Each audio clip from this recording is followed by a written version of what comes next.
कालचा big boss आपण सर्वांनी बघितलेलाच असेल. सर्व बिग बॉसचे सध्या दिवाणे आहेत.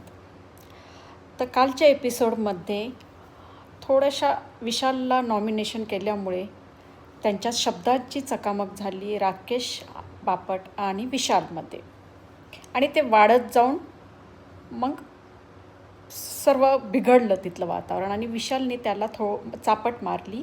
आणि बिग बॉसने सांगितलंसुद्धा की आम्ही स्लो मोशनमध्ये बघितलं आहे, रिपीट बघितलं आणि एक्सपर्टच्या म्हणण्यानुसार आम्ही तुम्हाला आता फिनालाचं तिकीट कॅन्सल करतो आहे. विशालचं ना कॅप्टन होऊ देणार, ना कंटिन्यू तो नॉमिनेशनमध्ये राहणार. काही दिवसापूर्वी भीमकन्या दिव्या सरकार हिच्या फक्त शब्दांचा वार होता, त्याच्यामुळे तिला घराच्या बाहेर काढण्यात आलं, ते पण तिला प्रोक केल्यामुळे.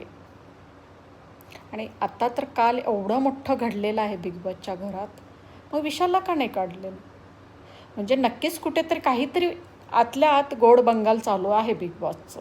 एवढं मोठं घडल्यानंतर सगळे त्यांचे